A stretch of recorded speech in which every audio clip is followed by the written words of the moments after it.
Men, and I used the term in a manly way again today.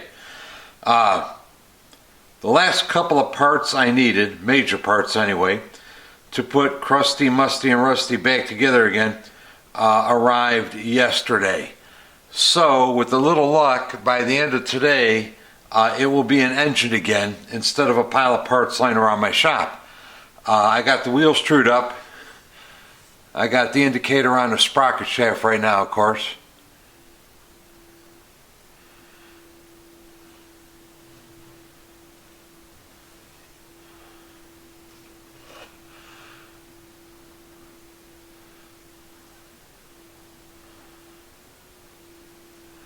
The left side is right at 1/1000th of an inch.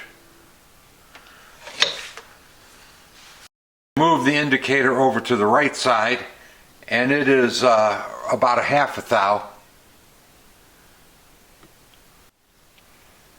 FYI, if you recall from the teardown video, one of the recesses where the thrust washer rides was all wallowed out. It had gotten loose in there and was just, gyrating around. So when I went to reinstall thrust washers, I couldn't get a good crimp on them. So this is a set of new use flywheels out of my stash. This is really a good set too. They trued up nicely, quickly. Very happy with them, and I like to save this stuff for an emergency in case I need it. I really hate to lose something like this. But anyway, a good set of flywheels. This is ready to go. We're going to get the crankcases ready, and we're going to make an engine out of this stuff. Yeah, this project really got off track.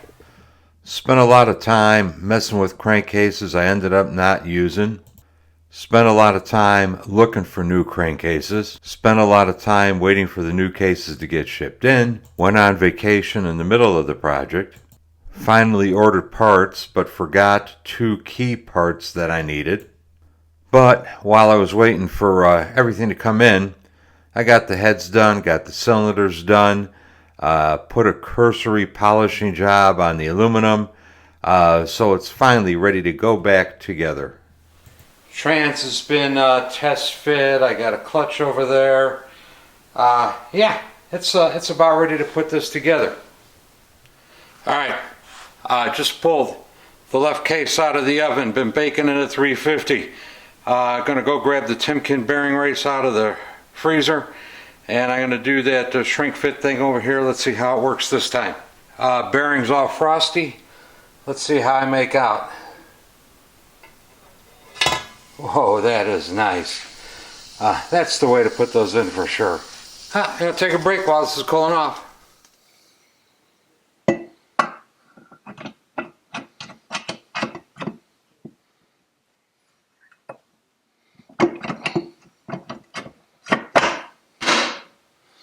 That's a good sign.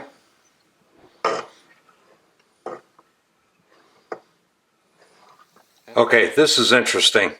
I thought I heard something rubbing when I spun the wheels a minute ago. And look at this grease pattern right here. The pinion bearing race is rubbing on the lock plate.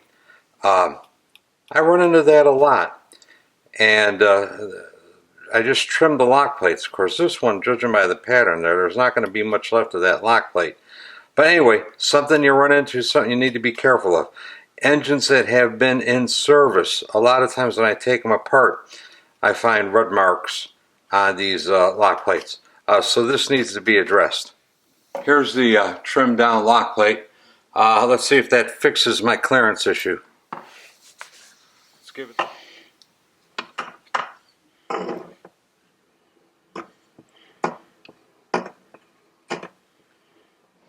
I'm still having clearance issues with the right side of the flywheel and the right crankcase. What I'm going to do is this. I'm going to pop the snap ring out of this bearing, the one that just dropped in there with the heat shrink method. I'm going to smack it once with the driver and shove it outboard a little bit. And I've got some shims that fit between the snap ring and the bearing, and I'm going to put one of those shims in there. These shims I happen to have made. It's not uncommon, or at least it wasn't uncommon, on some of the 50s era engines, going back to K model, that they had shims underneath the snap ring from the factory. So let's pop the snap ring out and put some shims in there. Snap ring is out. One or two sharp smacks should get me where I need to be. Okay. Here's one of the shims. Not much to it, but then again there doesn't need to be much to it.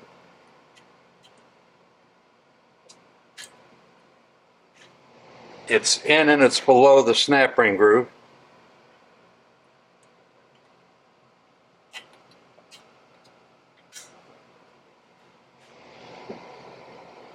I'm going to drive the bearing race back down the other way.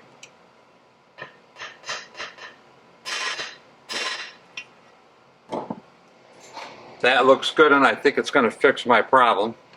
Okay, there's definitely no trace of rubbing whatsoever. Let's put a couple bolts in there, stand it back up and see what it feels like. Ah, beautiful. Well, with a little luck, this will be the last time in many, many years that these flywheels are separated from this crankcase.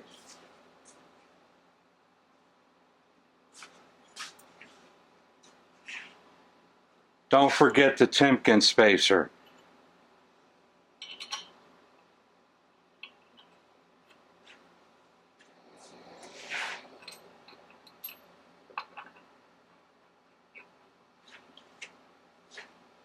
And now you just tighten the bearing up until the bottom's out.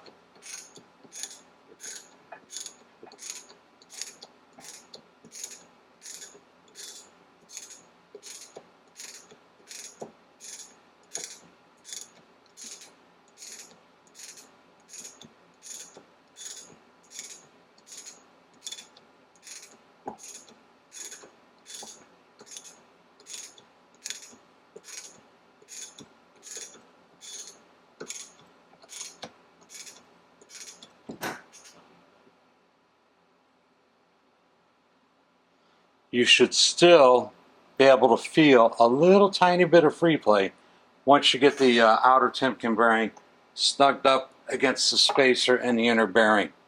If you can't feel any free play, you've done something wrong. Like you got the wrong spacer in there. Alright, everything here is ready to go.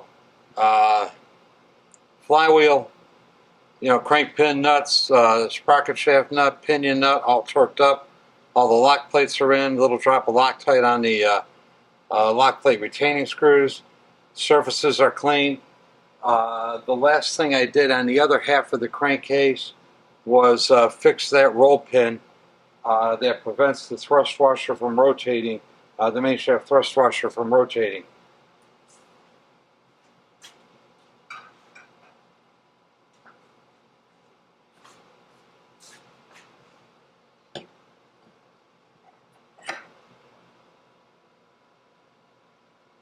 I like to put my sealer on this half of the crankcase just because it's easier. There's no stud sticking up you have to work around. You don't have to work around the flywheels. So I put it on this half of the case.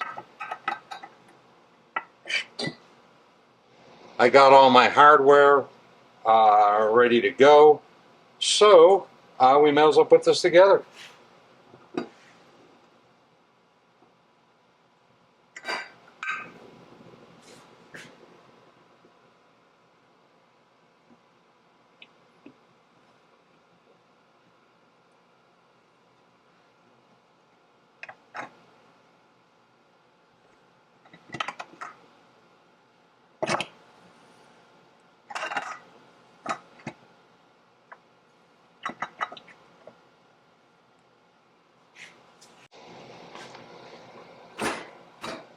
And that's it.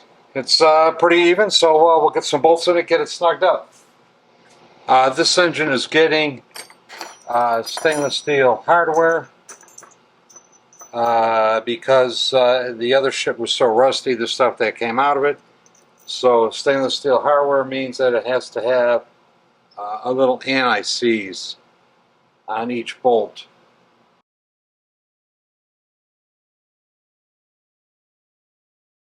I use just some cheap hardware store threaded rod for these front bolts where the motor mounts attach.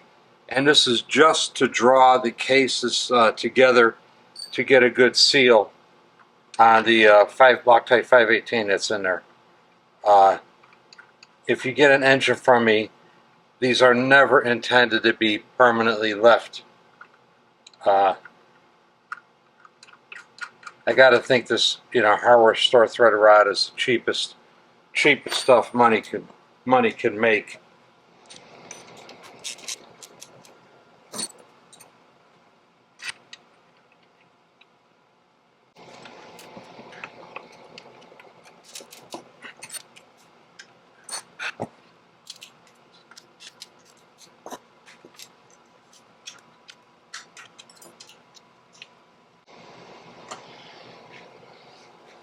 Alright, these crankcases are together. This is the transmission, and it had a lot of rust damage on it. All the bearings were replaced. 4 gears were replaced. The main shaft was replaced. I had to replace the bearing inside the clutch gear, the needle bearing in the trapdoor. The needle bearing in the case and the roller bearing in the case will also be replaced. Just FYI, on the countershaft low gear was too rusty to use. Countershaft third gear was too rusty to use. On the main shaft end, main shaft low gear was too rusty to use. Main shaft third gear was too rusty to use, and the shaft was too rusty to use. So new shaft, new gears. I'm getting ready to put it in the bike right now. Excuse me, I'm getting ready to put it in the crankcase right now. And basically, I just wanted to take it apart, look it over one more time, grease it up just to make sure I didn't forget any washers or anything. It looks like it's all here.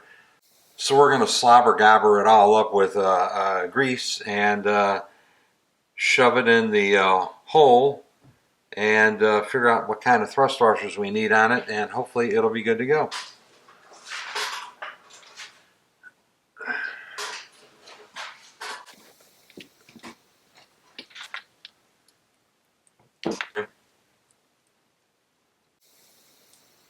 If I suspect an engine might be sitting around before it's installed and running, I usually put more grease and oil on them. If I know, for example, maybe I got the bike here and I'm going to put the engine in it, fire it up pretty quick, I don't use quite as much because there's no need to preserve it if it's going to be put in operation almost immediately.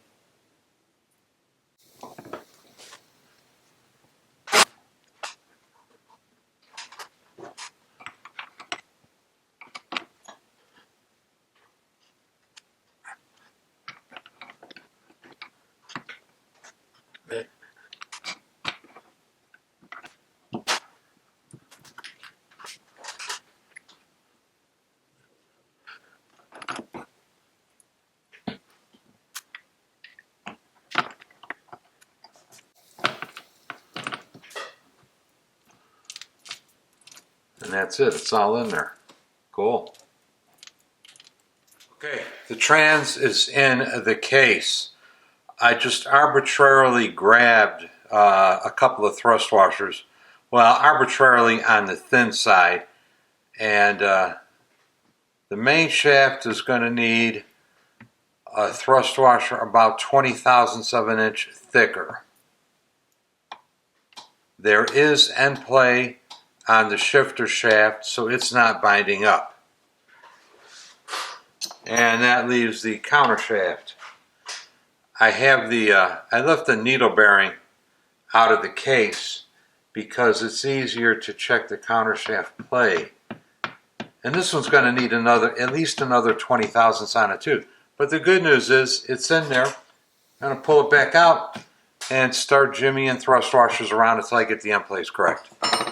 I've been back and forth with thrust washers, I don't know, 3, 4, 5 times maybe, and I've got it where I want it.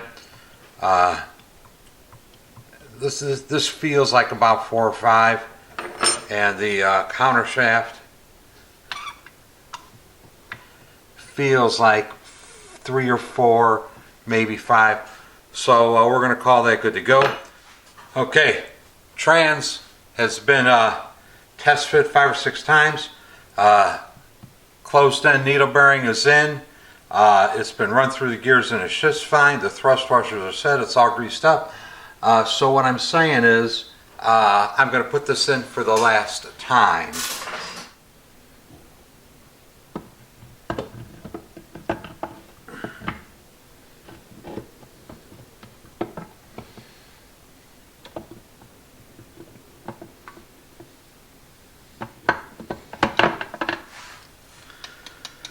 Gear shift shaft is engaged with the pawl carrier. I'm going to give it a couple of taps to get it seated, and that's it. Put a bolt in to make sure it doesn't fall out. Maybe I'll put 2 bolts in to make sure it doesn't fall out.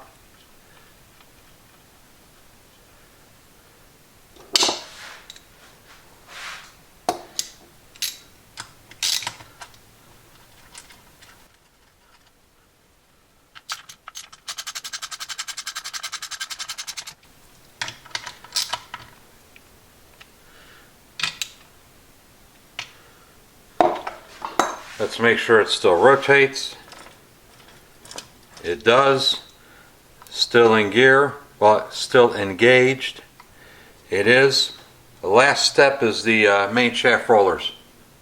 Putting these rollers in for me is the one of the most stressful parts of this operation. The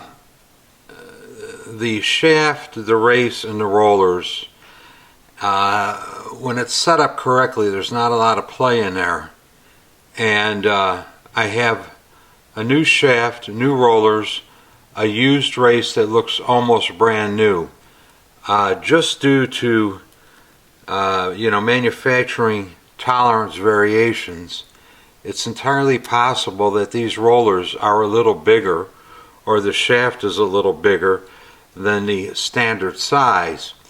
So these rollers might not fit in here, and if they don't fit, I'm going to have to take everything apart and line lap the race to the trapdoor, which also raises a point because the trapdoor of course did not come with this engine.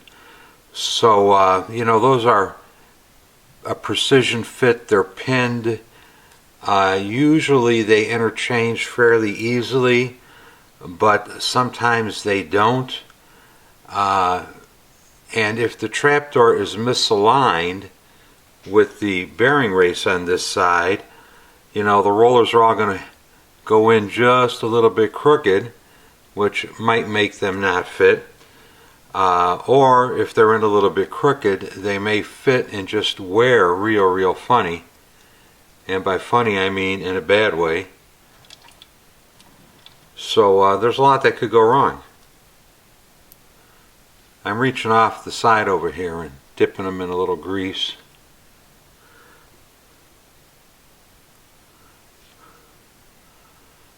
This bike, this engine, has really been a challenge.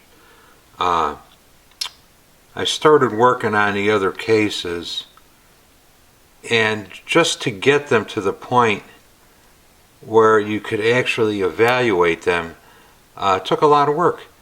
They had to get cleaned up to a sufficient degree that you could actually see what the hell was going on. They had to get cleaned up to a sufficient degree so that they could be bolted together.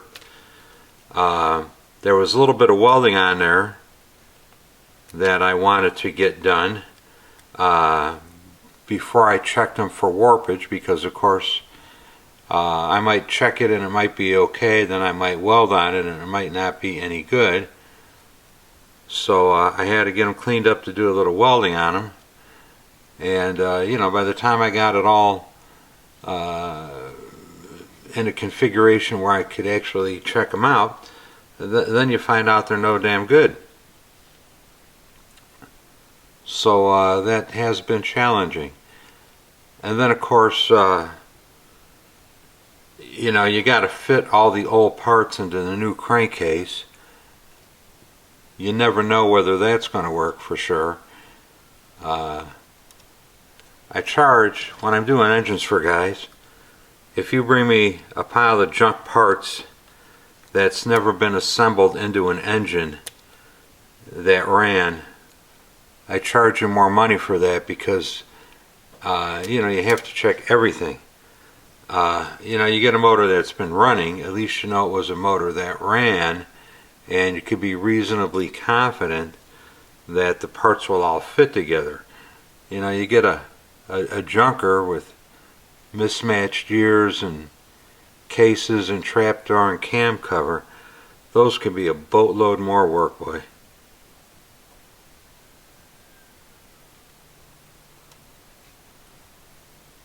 I think the rollers are all going to fit. If there's a problem with them, I could usually tell by the time I get down to the last 3, 4, 5, or 6 that, you know, they're not quite wanting to go in, and you might, you know, have to tap them. If you have to tap them, it's no good. They should slide in and out of there.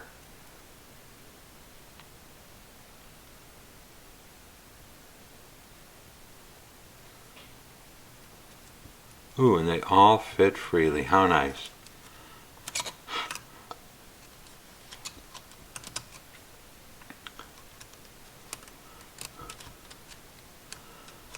Beautiful. Nice. This is going to work good. Alright, call that done. Hey, support the channel. Get yourself a coffee cup. Get yourself a sticker. Join me on Patreon. That's all for this sorry engine today. But anyway, thanks for watching. I really appreciate it from all of you. I am out of here. We'll catch you next time.